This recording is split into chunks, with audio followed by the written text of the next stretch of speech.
How's it going, you guys? It's Scott with Everyday Home Repairs, and today we're going to walk through the complete process of getting a garbage disposal installed on your kitchen sink.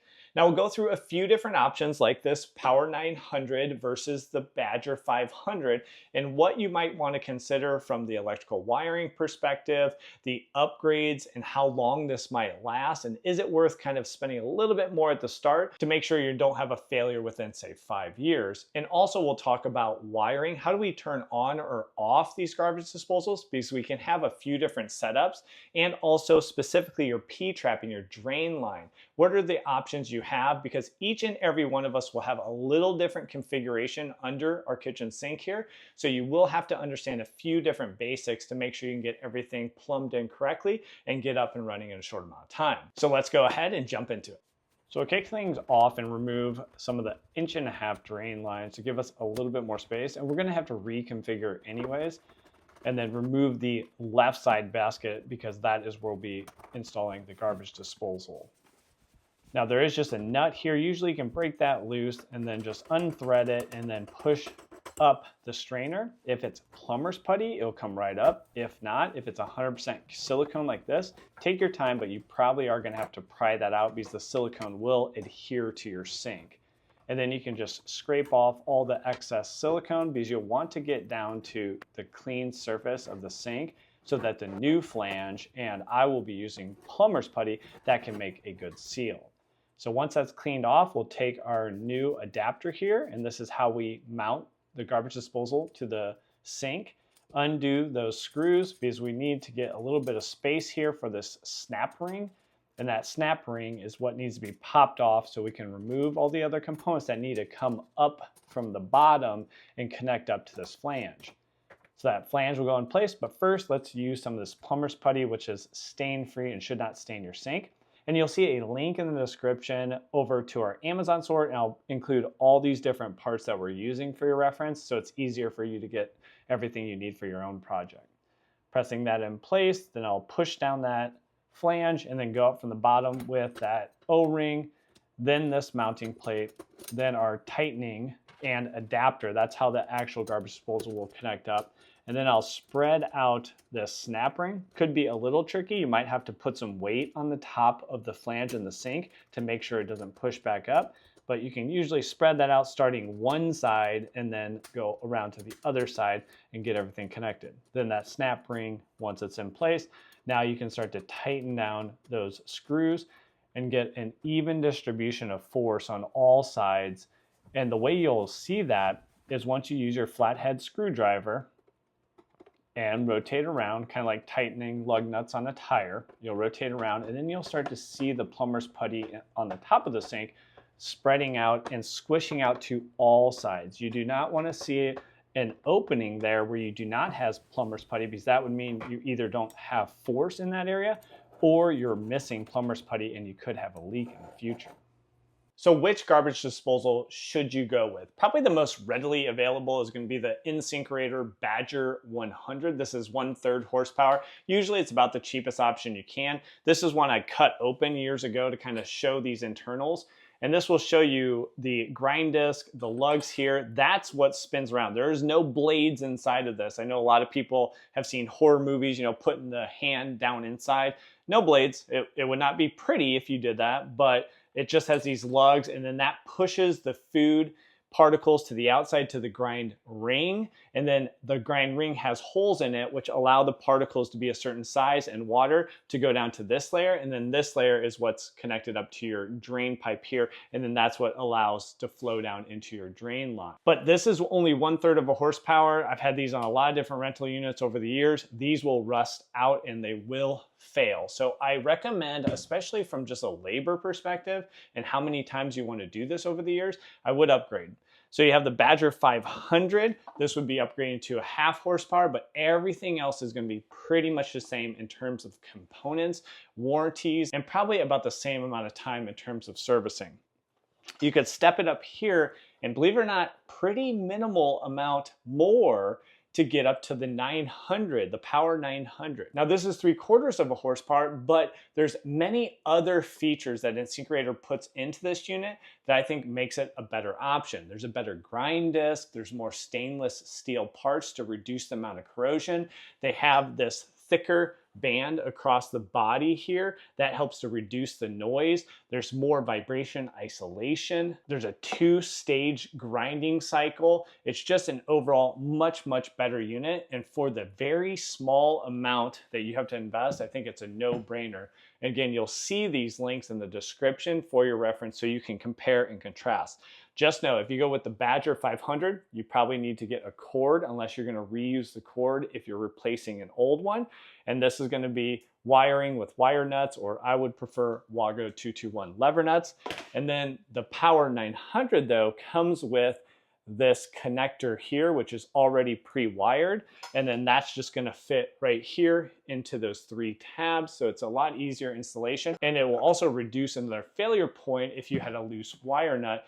This will hold on more secure and hold up to those vibrations better over the years. So let's go ahead and mount this guy up and start planning out our drain lines, get that plumbed in. Then we'll talk about the power outlet and how to actually activate this. There are a few different options. So let's check our electrical here real quick. I will unplug the dishwasher. What I want to check is with an outlet tester, just make sure I have power, which I do with those 2 amber LEDs that are lit up. That means that this outlet is correctly wired. And I want to test my top. Now this top outlet of the duplex outlet should then be wired into a switch at my counter. So I can flip the switch and then we see the power goes on. So that's going to give me control to turn this garbage disposal on or off. So I should be good to go. Now, if you have an outlet and you have a light switch, but it's not functioning properly, maybe you have power all the time, go ahead and remove your outlet and check this side here, the hot side, and make sure on that hot side that this tab right here is removed. What you'd want to do, it's very easy with needle nose pliers. You'll just move it back and forth and that tab will come off. What that does then is it isolates the bottom of the duplex outlet from the top.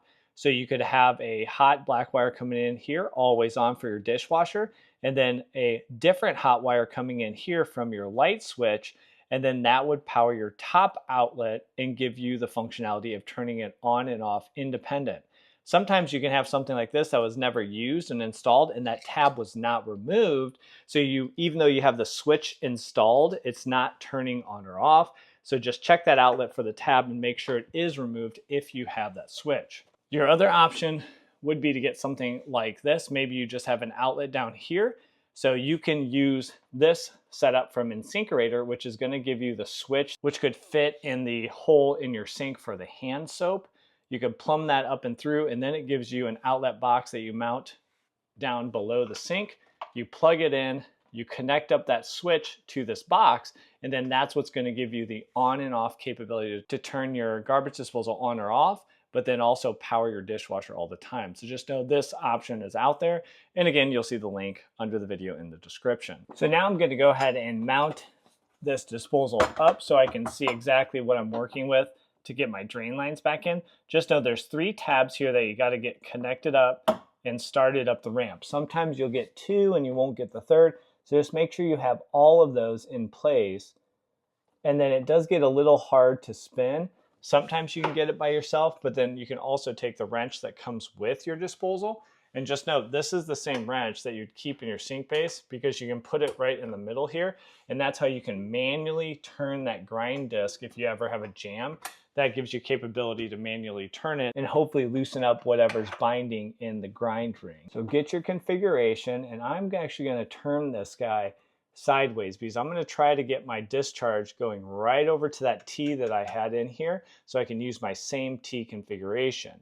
For some of us, you might have to do the elbow drop, and then possibly you have a Y connector back here going independently to your disposal and independently to the other side of your sink. Again, there's a few different configurations that you can have, and I am also going to remove this dishwasher drain here. This piece is coming out, so this is going to go back in, and then I'm still going to be mounting about right here, but it's just going to push this back in the wall a little bit, and this dishwasher is going to come over here, which you do have to loosen up And you just do that again with that same wrench. You just loosen up and take it out. So now I can use this, and you need to use this. Do not leave that open. But now I can bring my dishwasher over here, and then that will flow into the top of the garbage disposal. And if any debris comes through here, it would have to go through the grind disc to get out of the drain. And then just know if you're doing the Badger, there's actually a plug in there that you have to knock out. So if you want to use this and you connect up your dishwasher, do not forget to knock out that plug, or you're going to have a huge backup where it's going to try to drain through this, but it's going to hit that plug. So you have to knock that out if you're going to use that feature. So I'll start off with the drain lines by removing the dishwasher drain. Remember, I'm taking that entire section out, and then I'm just going to insert the P-trap because we'll be taking the drain line from the dishwasher right into our new garbage disposal. Bringing that T back in, what I did see right away is, okay, we're gonna be a little short on the right-hand side. Makes sense. The garbage disposal has now lowered the drain line, so I just need to extend out that small 1.5 inch drain line from the actual strainer basket on the right-hand side, and we'll do that right at the end.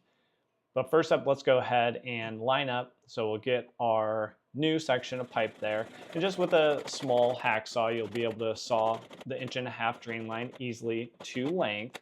And then once you get it to length, you'll go ahead and make sure your washer and your plastic nut are installed.